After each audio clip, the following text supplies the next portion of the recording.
Terima kasih, Dr. Agung. Bismillahirrahmanirrahim. Selamat pagi. Assalamualaikum warahmatullahi wabarakatuh. Waalaikumsalam Waalaikumsalam. warahmatullahi wabarakatuh. Alhamdulillahirabbil alamin. Wassalatu wassalamu ala asrofil anbiya'i wal mursalin wa ala alihi wa sahbihi ajmain. Rabbi shrah li sadri wa yassir li amri wahlul 'uqdatam min lisani yafqahu qawli. Shadaqallahul adzim. Salam sejahtera buat kita semua. Mudah-mudahan selalu diberikan kebaikan, lancar semua urusan, mudah rezeki, lunas semua hutang keluarga, cinta selalu hadir dalam setiap aktivitas kita. PPKM berat, level 3, level 4, tapi cita-cita dan cinta tidak boleh darurat. Kasih reaction dulu. Amin, Prof. Harik. Amin. Amin. Silakan Rektor Institut Teknologi Tangerang Selatan, Prof. Hanafi, dan saya muliakan Maha Guru, pakarnya Teknologi Informasi dan Internet Indonesia, Prof. Ono W. Purbo. Saya masih mahasiswa, Prof. Ono udah ceramah kemana-mana tuh ya. Kemudian Dr. Agung, Pak Nanang, serta teman-teman semua, mahasiswa baru. Bersyukur sekali ya Anda milih satu kampus teknologi yang luar biasa. Kata netizen, sukses itu ada 3. Yang pertama adalah berusaha, berdoa, dan orang dalam. Dan itu orang dalamnya banyak banget ya. Jadi kalau tadi slide-nya Pak Rektor itu banyak sekali link-link dan Anda berada di orang-orang yang tepat. Seperti kalau kita berteman dengan penjual minyak wangi, kita kecipratin wangi. Kalau kita berteman dengan orang-orang hebat, maka kita akan juga kecipratan jadi orang hebat. Tepuk tangan dulu dong buat kita semua. Boleh panggil Pak Erik, boleh panggil Coach Erik. Home base saya di Universitas Amikom di Jakarta. Aktivitas lain juga sebagai trainer. Kalau dengar Radio Republik Indonesia jam 9 pagi, 12 siang, 6 sore, 9 malam ada acara inspirasi hari ini bersama Erika Disa Putra. Itu suara saya. Tapi kayaknya kalau lihat wajah Kak Desi, Kak Ahmad, Kak Gista, Kak Teguh, Kak Alfata, Kak Putri, ya, Kak Krista, Kak Dayul, ya, itu sepertinya bukan pendengar RRI. Ya, pendengar RRI ya wajah-wajah Pak Agung itu masuk. Ya. Kak Tessa juga bukan. Kemudian saya ada yang nanya kenapa saya kok bisa ngisi acara di RRI, karena salah satu orang tua mahasiswa pengarah acara di RRI. Jadi dia butuh pengisi, akhirnya dia cari, ketemulah saya. 10 tahun di RRI. Kemudian saya juga kolumnis tiap Jumat di Republika, 5 tahun. Akhirnya memberi inspirasi untuk satu kolom Inspira di Republika. Selain, kenapa? Ada yang nanya, 5 tahun saya nulis di Republika, tiap Jumat sudah 193 tulisan di Republika. Karena manajer areanya teman saya. Kemudian alhamdulillah silaturahmi pada banyak orang. Saya juga diminta sebagai tim dosen khususnya untuk SDM dan leadership di Fakultas Kedokteran UGM untuk S2 Magister Manajemen Rumah Sakit dan Ilmu Kesehatan Masyarakat. Jadi wajah-wajah dokter itu Pak Agung memang beda. Wajah-wajah glowing itu lain. Kalau wajah-wajah Pak Agung kan wajah air wudhu. Kalau saya beda. Pertanyaannya kenapa kok bisa ngajar di Fakultas Kedokteran UGM? Karena dosen seniornya tetangga saya. Jadi balik lagi sukses, usaha, doa, orang dalam. Alhamdulillah aktivitas lain juga sharing ke teman-teman BKP, di Kementerian Pemuda Olahraga, BPKP Pusat, kemudian Direktorat Jenderal Pajak. Nah ini wajah-wajah mereka ini wajah-wajah senyum. Ya, kalau di Direktorat Jenderal Pajak ini kalau level seperti ini, kepala seksi, kepala Kasubag itu kalau teman-teman lihat ya, wajahnya tidak ada yang susah. Ini per bulan gajinya 25 juta. Itu belum tunjangan kinerja. Jadi wajah-wajah 25 juta kayak gini. Tapi wajah-wajah 25 juta kayak gini enggak aja artinya untuk orang IT. Karena orang IT itu bisa lebih berapapun. Ya, apalagi punya startup. Oh gila-gila. Nanti saya tunjukkan beberapa mahasiswanya Pak Hanafi yang luar biasa penghasilannya sekarang. Ini kepala-kepala kantor pajak di Indonesia, teman-teman di rumah sakit, di Polda, para Polwan, di Mabes Polri, dan hari ini spesial sekali ketemu dengan teman-teman. Pak Erik sharing tentang tulisan saya di Republika, judulnya The Power. Jadi, sukses itu apa yang sudah Anda lakukan, maka saya izinkan untuk menguatkannya dengan power. Jadi, power itu adalah positive, optimism, willingness, enthusiasm, reveal. Nah, kenapa? Kalau 5 ini ada pada diri kita, maka kita akan kayak punya energi positif yang kuat. We cannot control the wind, itu yang harus teman-teman pahami. Anda itu nggak bisa ngontrol arah angin, itu nggak. Mau dari selatan, mau dari barat, mau dari timur, barat daya, tenggara, timur laut, Anda nggak bisa ngontrol. Bahkan kayak pandemik gini pun Anda nggak bisa ngontrol. Variannya akan terus berkembang. Tapi sebagai seorang leader, sebagai seorang nahkoda di masa depan, apa yang harus kita lakukan? Yang harus kita lakukan adalah we can adjust ourselves. Kita bisa menyesuaikan layar kita mau kemana. Jadi sukses merencanakan sama dengan merencanakan sukses. Gagal merencanakan sama dengan merencanakan gagal. Ada yang protes ke saya, Pak Erik itu nggak usah terlalu ngoyo, Pak. Hidup itu santai kayak di pantai, slow kayak di pulau. Hidup bagai air mengalir. Saya bilang, iya kalau ngalirnya ke sungai. Kalau ngalirnya ke comberan, itu juga ngalir. Maka jangan mau ngalir yang biasa-biasa, tapi ngalirlah kepada tujuan yang luar biasa. Nanti Kak Desi, lalu Kak Gista, pada saat Anda kuliah, ada laki-laki yang mendekati Anda. Coba, ini Mbak Gista, Mbak Desi sudah punya pacar? Ayo ngaku. Ya belum, bagus. Jangan punya pacar dulu. Kasih kesempatan kepada laki-laki yang lain untuk mendekati Anda, biar mereka berkomunikasi dengan Anda. Walaupun Anda tolak semua juga, tidak apa-apa. Ya. Kalau ada yang datang, tanya goals-nya apa? Mas, apa tujuan hidupmu? Itu pertanyaan pamungkas. Kalau dia bilang, udahlah ngalir aja apa adanya, nggak usah, putuskan dia. Kalau dia bilang kaya keluarga, kemudian banyak harta, nggak usah, putuskan dia. Tapi kalau Anda tanya dia, apa tujuan hidupmu, Mas? Laki-laki itu menjawab, tujuanku hanya ada 2, Dek. Pertama, bersamamu saat ini, dan yang kedua, bersamamu selamanya. Maka pilihlah laki-laki itu. Karena dia tahu tujuan hidup yang jelas. Jadi, teman-teman sekalian, orang itu perlu jelas arahnya mau kemana. Karena apa? Karena kuadran kita tuh ada 2. Kuadran negatif, kuadran positif.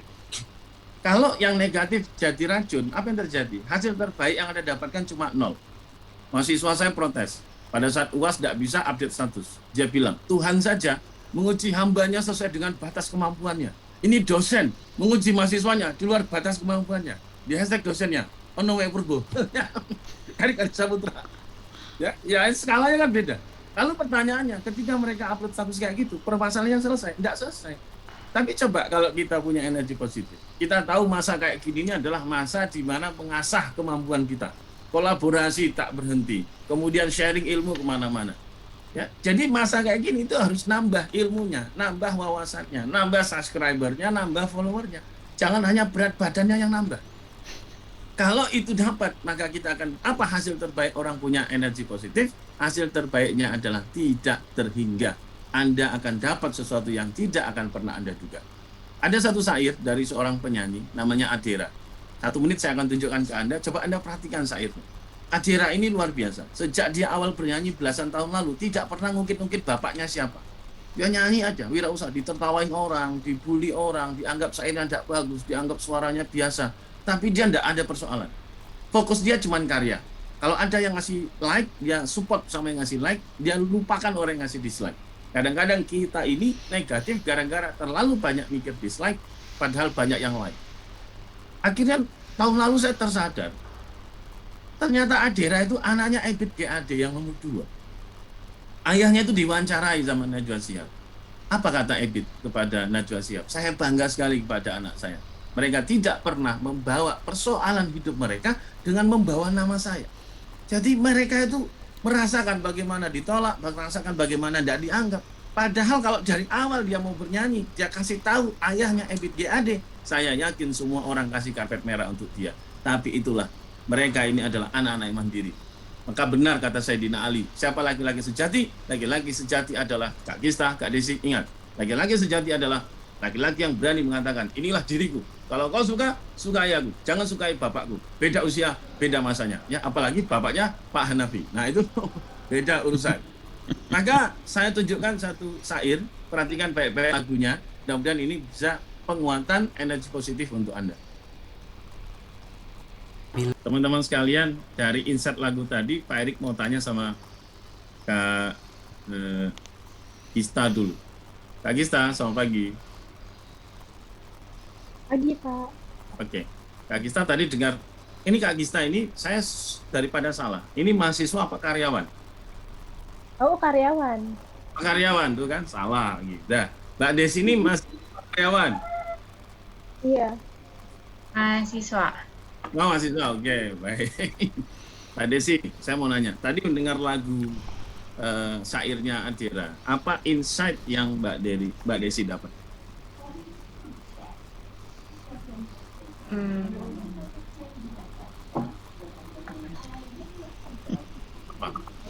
Inspirasi apa yang Mbak dapat?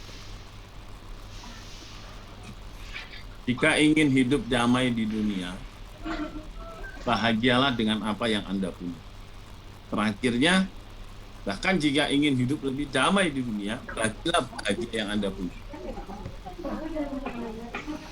Apa insight yang Bersyukur sih, Pak. Nah, terima kasih. Satu kata aja bersyukur. Tepuk tangan dulu. Kak Tessa Dayul, Kak Tessa, apa yang kakak dapatkan? Ini Kak Tessa di mana?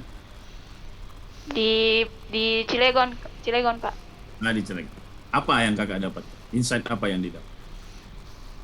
Bersyukur dan berterima kasih apa yang saya dapatkan sekarang dan apa yang itu aja lah, Pak.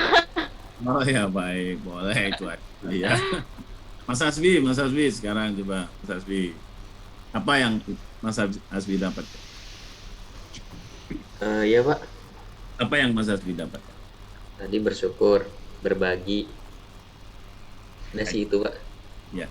Yang saya- Jadi ini pembelajaran sebenarnya untuk kita ya. Jadi orang yang stres itu memang rata-rata orang yang nuntut, yang dituntut palsu, orang yang berharap, yang diharap tidak ada, orang yang terus meminta tapi yang diminta tidak punya. Tapi coba kalau orang itu suka memberi, mana ada stres dalam kondisi kayak gitu? Apa yang Anda punya Anda beri. Prof. Ono itu dari dulu saya kenal sampai sekarang tidak berubah. Tetap saja wajahnya begitu. Karena beliau ini suka memberi. Orang minta file Prof. Ono itu kasih aja. Jadi tidak takut kehilangan beliau. Ya, dulu materi-materi jurnal-jurnalnya Prof. Ono itu di harddisk banyak orang banyak. Jadi kalau kehilangan tinggal minta, banyak yang sharing. Karena suka memberi itu jadi hidup damai. Nah, maka teman-teman sekalian, kita harus belajar dari sini. Jadi kalau Anda mau, Pak, saya tuh overthinking Pak kalau malam. Nah, kenapa overthinking malam? Ya karena pagi, siang, sore energi Anda belum habis. Nah, santai, malamnya baru kerja keras. Coba kalau Anda energi yang sudah dihabiskan di pagi hari, di siang hari, di sore hari. Habis sisa, tidur Anda, tepar sudah. Udah nggak bisa mikir overthinking lagi. Bangunnya udah azan, udah selesai. Nah, maka teman-teman sekalian, kata seorang spesialis dari India namanya Deepak Chopra dalam bukunya Journey into Healing, sehatan itu bukan berarti tidak adanya penyakit. Tapi sehat itu adalah bahagia dan rasa syukur dari dalam mengendap dalam waktu yang lama. Jadi kita itu ketika bersyukur, alhamdulillah saya bisa kuliah di ITTS dan semua orang bisa, alhamdulillah saya dapat beasiswa, alhamdulillah saya bergabung satu kampus teknologi yang mitranya banyak sampai ke luar negeri. Nah ini kalau kita syukuri, semakin dapat banyak sesuatu yang kadang-kadang kita nggak duga. Tapi kadang-kadang orang, ya, kalau satu pintu tertutup, kenapa dia nggak pernah dengar, nggak pernah melihat, nggak pernah merasakan ada pintu lain yang terbuka untuk dia? Jawabannya sederhana, karena dia terlalu fokus sama pintu yang ditutup. Tapi kan dia yang terbaik, Pak. Alah, tapi kan dia mantan terindah. Mantan terindah itu istri, mantan terindah itu suami gitu. Masa istri orang lain mantan terindah?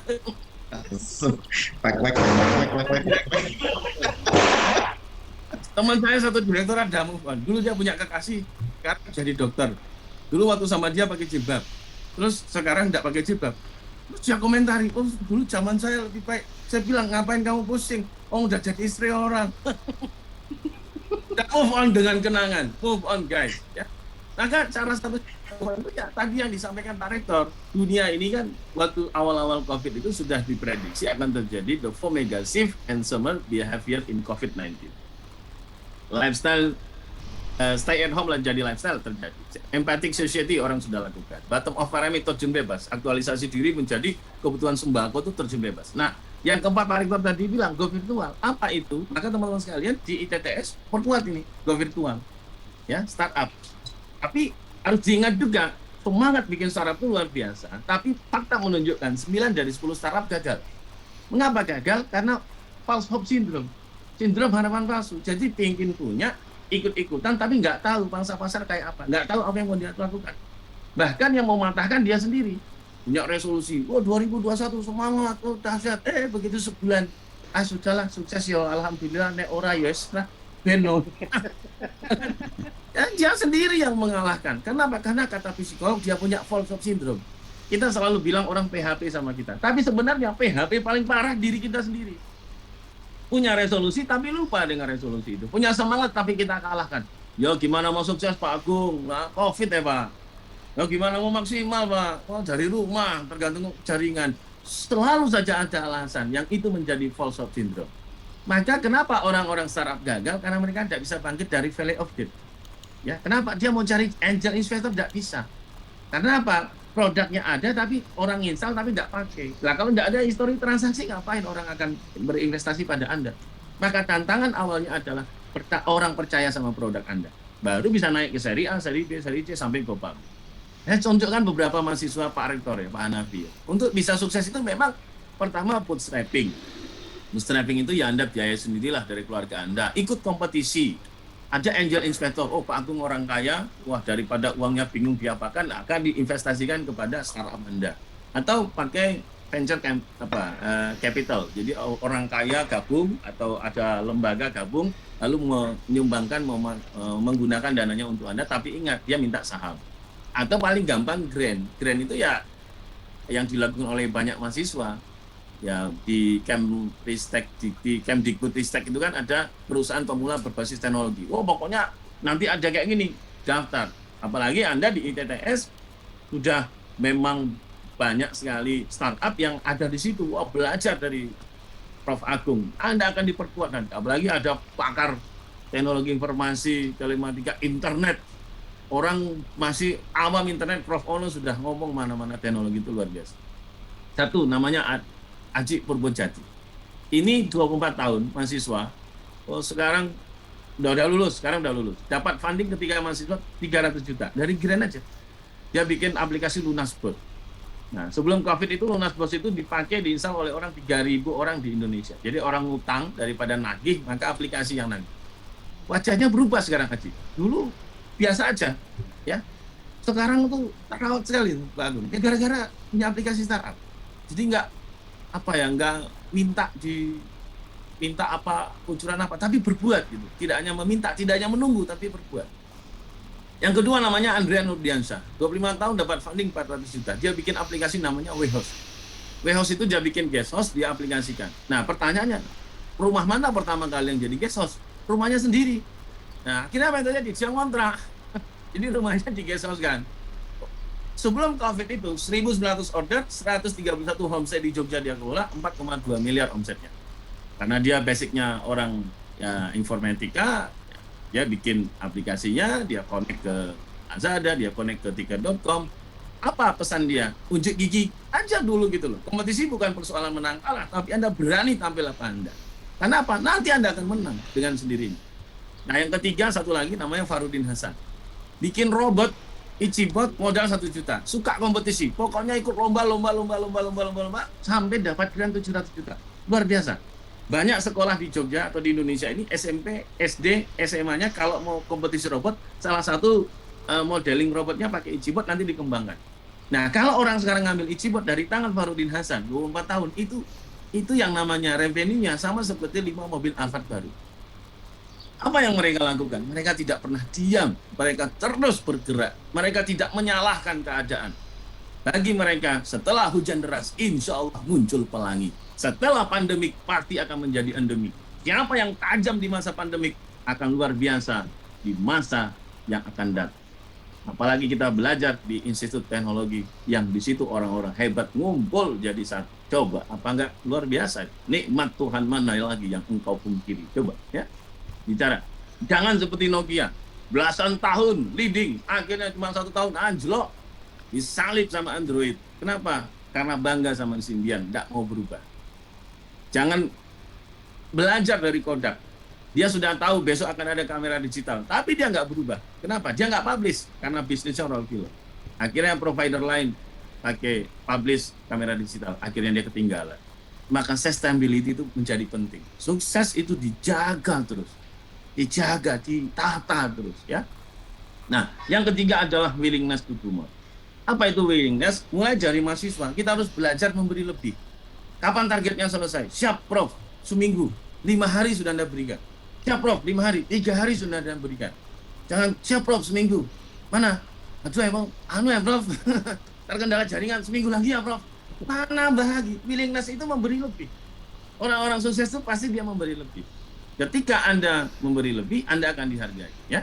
Maka cirinya adalah totalitas dengan apa yang Anda berikan. Lalu izin Pak Erik bertanya kepada Anda supaya tidak menjadi false hope syndrome. Izinkan saya bertanya 5 pertanyaan kepada Anda, kakak-kakak semua yang ada di Zoom ini. Tolong jawab di chat Zoom-nya.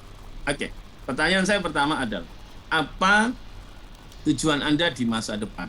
Kalau kita bilang masa depan itu adalah 5-10 tahun yang akan datang, tolong dibantu jawab supaya kami paham apa sebenarnya yang Anda inginkan.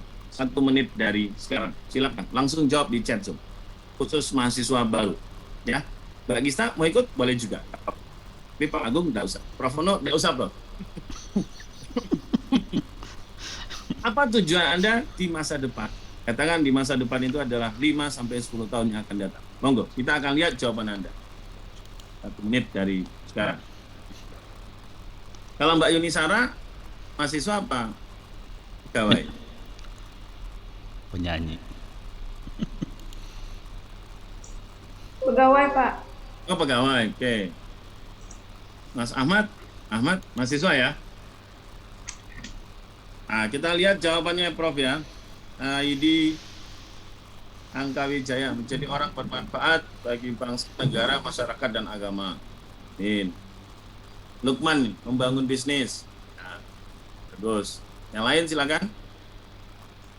Jadi spesialis. Oke, Mas Hasbi. Kak Tessa bisa jadi orang baik bagi negara. Josafat membuka lapangan kerja. Mas Ahmad Junaidi membangun perusahaan di bidang internet. Ya, jadi orang sukses. Kak Desi. Haji mengumpulkan dana membangun bisnis. Kak Iri salah kirim, katanya menjadi manusia yang sukses, bermanfaat bagi orang lain. Oh, maksudnya kirim private ya. Mengerti teknologi dan buat bisnis, bisa sukses. Oke. Teguh ini, jadi orang yang berguna bagi bangsa, negara, dan membagian orang tua, bertakwa kepada Tuhan Yang Maha Esa. Amin. Kamer, bagian orang tua ingin memiliki masa depan yang penuh gemilang, menjadi diri sendiri, berguna bagi agama, bangsa, negara. Amin, amin. Baik, pertanyaan pertama sudah. Pertanyaan nomor 2 sekarang. Sambil Anda jawab pertanyaan nomor 1. Supaya tidak menjadi false hope syndrome, supaya tidak menjadi sindrom harapan palsu, apa target Anda 1 tahun ke depan? Silakan. Apa target 1 tahun ke depan? Kan sukses 5-10 tahun. Kenapa jadi lupa? Karena punya false hope syndrome. Nah, supaya jelas saya tarik 1 tahun apa yang mau jadi Anda lakukan. Berarti nanti di semester 3 atau di tahun depan. Apa target 1 tahun ke depan? Nambah sertifikasi. Oh. Menjadi orang yang menyerap ilmu dari Pak Ono. Wah, luar biasa. Mantap, Mas. Pokoknya Pak Ono live, Anda langsung join aja. Pokoknya Pak Ono sudah mengikhlaskan semua ilmunya, sudah dikeluarkan, ini Pak. Sekarang tinggal Anda bisa menyerapnya. Bisa membuat, ya siap, konsisten. Bisa membuat geng, melatih skill, melatih bakat. Jadi orang yang bisa dalam hal baik. Berprestasi, oh bagus. Ini Prof Agung bisa lihat ya, jawaban dari mahasiswa-mahasiswa ya. Mudah-mudahan berhasil. Nah ini, kalau mereka tujuannya jelas, Prof, itu kelihatan kok. Mereka nulis itu apa itu kelihatan, ya. Kemarin tuh saya ngisi juga di salah satu kampus tuh di Indonesia. Terus saya kan awalnya ngobrol nih dengan mahasiswi, contohnya kayak ngobrol sama Mbak Desi. Itu ada tujuan laki-laki, 5-10 tahun yang akan datang, jawabannya gini, menghalalkan Desi gitu. Maksudnya apa? Menghalalkan Desi, Pak. Jadi imamnya. Ya bucin itu beda. Yang nomor 3. Apa yang mendorong kakak itu terus bersemangat untuk meraih tujuan itu? Apa mendorong Anda terus bersemangat meraih tujuan itu? Yang bikin Anda semangat apa? Orang tua, keluarga, calon mertua, kemudian kampus, orang yang sudah percaya Anda, Mbak Gista orang tua, keluarga, Mas Jalu keluarga. Nah, ini membuat orang tua bahagia diri sendiri, keluarga. Woi, Lukman pacar, ingin bikin pacarnya bangga. Waduh, karena supaya diakui di kalangan keluarga besar calon mertua ya. Saya dulu calon mertua juga gitu. Siap menikahi anak saya, siap. Punya apa? Wah, zaman dulu ya ada motor Pak, mobil belum punya, rumah belum ada, masih ngontrak.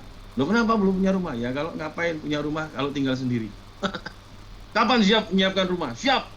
3 tahun menikah dengan anak bapak, siapkan rumah. 5 tahun menikah dengan anak bapak, siapkan kendaraan. Deal, deal. Wah, semangat aja. Adapun meleset, nggak masalah. Anaknya udah jadi istri saya. Tapi kan yang penting semangatnya dapat dulu gitu loh. Ditanya, kapan beli rumah? Kapan ya Pak? Wah, nggak pede. Semua akan diberikan jalan. Jadi, ibu kakak, banyak ya. Saya salut ya jawaban Anda. Keluarga dan perkembangan lembaga. Wah, Mbak Yunisara. Sukses, Mbak. Oke, nomor 4 dari 5 pertanyaan. Apa yang berarti dalam hidup Anda, Kak? Apa yang berarti dalam hidup Anda? Orang tua, Masya Allah. Merinding, kan? Diri sendiri dan keluarga. Oke. Pak Agung bisa baca ya, Prof? Masa depan saya dan keluarga. Inilah anak-anak kita ini ya. Prof Ono bisa lihat orang tua and myself, orang tua dan agama, keluarga. Waduh, harta yang paling berharga adalah keluarga. Mutiara yang paling indah adalah keluarga. Salut, salut. Terbaik. Tidak salah pilih Anda di TTS, dan TTS bangga juga punya mahasiswa seperti Anda. Ya, impian Anda jelas. Pertanyaan penutup nomor 5. Tentu meraih sukses kita harus belajar dari para tokoh. Dalam agama, Anda belajar dari suri teladan Rasulullah SAW yang Islam. Anda belajar dari keluarga. Tapi mungkin selain itu ada orang juga yang Anda agumi, orang yang Anda belajar dari mereka sukses. Saya belajar dari Prof Ono, bagaimana beliau itu dulu sangat senang berbagi ilmu. Dimintai tolong isi seminar mana-mana, tidak pernah nolak, tidak pernah ngasih tarif. Ya, orang minta materi selalu dikasih. Ya, Prof Agung ya, orang dulu minta materi aja takut. Ya nanti ya Prof ya. Jadi kalau minta materi jangan di copy, nanti takut disampaikan yang lain. Prof Ono itu nih harddisknya copy aja. Jadi banyak materinya, berbagi. Nah, kita lihat jawaban teman-teman. Kak Iri, Najwa Shihab. Kak Asbi, Jim Kwik, Prof Ono. Wah, Prof, selamat. Prof Ono adalah idola. Pak Sandi. Tapi laki-laki itu, Prof. Tapi kan idola guru, Prof. Lihat, apakah Prof Agung muncul nggak namanya? Muncul nggak namanya? Tuh. Enggak muncul. Iya, nggak muncul nama Prof Agung. Penggemarnya Pak Ono cowok semua ini. Iya. Najwa Shihab, Prof Ono, WP, Jeremy Pauline. Nah, Mbak Gista, Jeremy Pauline, Hawariun, Shelly, Anavita. Berarti menunjukkan Mbak Gista ini memang YouTuber ya. Oke, atau selebgram. Ahmad, guru yang mengajari saya tentang spiritual dan kehidupan, banyak inspirasi yang diberikan olehnya dan ilmu pengetahuan. Mantap. Nih, Al-Fatah nih. Dwight D. Eisenhower, Deddy Corbuzier, Prof Ono. Wow. B.J. Habibie, Najwa Shihab, orang tua, Nahda Khairunisa. Mana Kak Nahda? Insinyur Soekarno, Pak Jokowi, Pak Ahok. Semangat untuk memajukan bangsa Indonesia. Wah. Bob Sadino. Nah, dari tadi nih nunggu nama Pak Agung nih, nggak muncul. Kakak nih, Mas Wisnu. Kakak saya sendiri, Prof Ono, Deddy Corbuzier. Waduh. Saya tuh heran ya, Prof Ono ini kan seharusnya kan tenarnya kan di kalangan generasi X ya, zaman dulu ya. Sampai generasi Z juga masih keren ya. Milenial yang masih lewat ini, generasi Z aja. Ada Pak Agung. Tapi Prof Ono, ini sumbangan ini. Ini sumbangan ini. Jangan nih, kasihan. Karena dari tadi Prof Ono terus, Pak Agung nggak muncul-muncul. Ini lintas generasi Prof Ono ini. Dulu kan generasi X banyak sekali penggemarnya Prof Ono.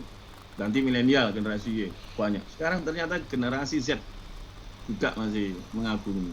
Ini namanya, ini berarti udah legenda IT Indonesia. Cristiano Ronaldo, Elon Musk, ya bagus. Insya Allah Anda belajar dari role model Anda dan Anda nggak akan jauh-jauh suksesnya dari role model Anda, belajar dari mereka, kegigihannya. Jadi belajar kegigihannya. Sekarang saya tanya dulu ya. Coba kita ke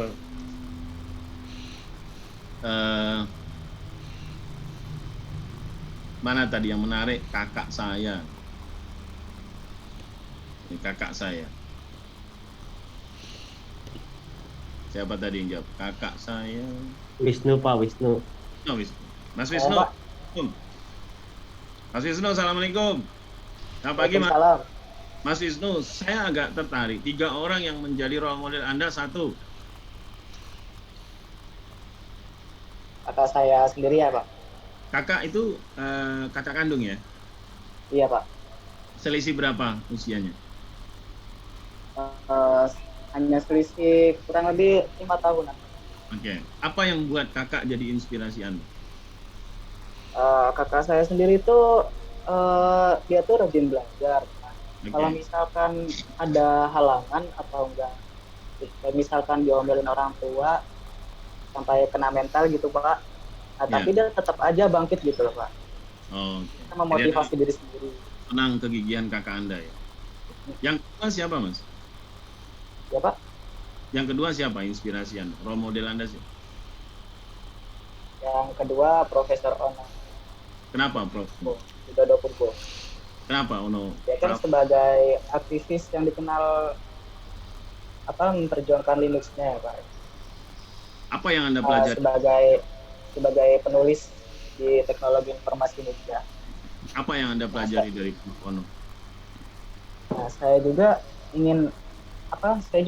ada minat untuk menjadi penulis di bidang teknologi informatika juga, Pak. Seperti itu, Pak. Jadi yang membuat Prof. Ono itu menginspirasi Anda karena beliau selain pakar juga suka menulis gitu. Iya, Pak. Apa tulisan Prof. Ono yang Anda paling suka pada waktu Anda baca? Seperti itu. Bicara tentang apa? Waktu itu? Juga sih, gitu. Banyak. Mas Wisnu? Iya, Pak. Iya. Apa tulisan atau tentang apa? Bicara waktu itu Prof. Ono bicara tentang apa yang Anda sangat ingat?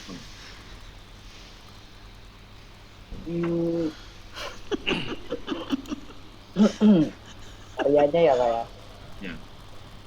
Atau apa deh yang Anda ingat banget dari Prof. Ono waktu itu?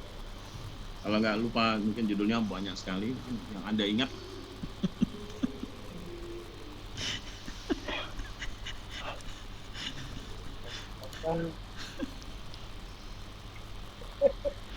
Grogi Pak, grogi. Terus Anda satu tim dengan idola Anda rasanya gimana, Mas? Apa, Pak? Anda satu Zoom dekat dengan idola Anda rasanya gimana? Kayak grogi banget gitu, Pak. Oh, grogi bang. Kayak pengen deket tapi kayaknya susah banget. Gitu. Oh iya, oke. Anda berada di kantor yang sama. Besok kalau datang tatap muka minta langsung foto dengan Prof. Ono, update status Mas dengan idola saya. Ya itu Mas, itu Anda untuk energi positif kan, kuat kan. Oke, yang ketiga Deddy Corbuzier. Kenapa Deddy Corbuzier? Nah, Deddy Corbuzier itu saya suka dengan kata-kata motivasinya bisa menggerakkan diri sendiri. Apa yang bikin? Misalkan dia tuh kata-katanya tuh bisa out of the box gitu. Bisa beda banget dari yang saya pikirkan gitu. Jadinya apa yang mereka pikirkan nggak taunya Om Deddy-nya itu ngomongnya sedemikian rupa gitu. Dan Anda suka itu? Mas Wisnu, sukses. Mudah-mudahan Anda bisa belajar dari role model Anda dan Anda yakin dapatkan insight banyak dari beliau-beliau. Saya yakin Anda sukses suatu saat nanti seperti role model Anda. Tepuk tangan buat Mas Wisnu ya. Baik. Nah, jadwal saya hanya sampai jam 9. Yang keempat adalah enthusiasm. Kata John C. Maxwell, kalau visi Anda tidak membuat Anda membayar sesuatu itu namanya melamun. Jadi wajar orang sukses, mereka keluarkan biaya, mereka mengeluarkan waktunya, mereka menghabiskan pikirannya. Kenapa? Karena itulah investasi. Semua itu bukan biaya, tapi investasi. Siapa kita hari ini akumulasi dari kemarin, dan siapa kita besok tergantung bagaimana kita hari ini. Ada yang saya sampaikan kepada mahasiswa, Anda nggak usah khawatir di masa depan. Insya Allah jika Anda mempersiapkan hari ini sesuatu yang berbeda, sesuatu yang baik untuk diri Anda, maka Anda akan sukses di masa depan. Maka yang kelima sebagai penutup, teruslah refill. Anda berbuat baik, dicemooh orang, tetaplah baik. Anda lelah, teruslah berbuat. Kenapa? Kembali lagi bertanya. Kita sukses, kita hebat, kita kaya, lalu apa yang kita punya? Apa yang kita bisa berikan kepada orang lain? Sebaik-baik manusia adalah dia paling banyak manfaat untuk manusia lain. Manfaat dari hartanya, manfaat dari ilmunya, manfaat dengan keberadaan diri. Jangan pernah lelah, teruslah cas, handphone aja kita cas, makan aja kita perlukan, apalagi kita harus selalu cas diri kita. Jadilah seperti lilin magic. Lilin yang ketika ditiup, awalnya padam sebentar, tapi sebentar lagi dia akan menyala lagi. Kata Sandi Sundoro, api cintaku padamu tak pernah padam. Power apinya bukan pada ujungnya, tapi pada tubuh lilinnya. Selama lilinnya masih ada, maka apinya tak pernah padam. Itulah yang ingin kita lakukan. Seperti lilin magic, api cinta kepada cita-cita, kepada keluarga, dan kepada Institut Teknologi Tangerang Selatan. Seperti lilin magic, api cinta itu tak pernah padam. Semoga bermanfaat. Kalau kurang, silakan kunjungi YouTube Erik Adi Saputra. Lihat banyak insight motivasi di sana. Tidak perlu di-subscribe. Kalau di-subscribe, terima kasih sekali. Ya. Wabillahi taufiq wal hidayah. Wassalamualaikum warahmatullahi wabarakatuh. Waalaikumsalam.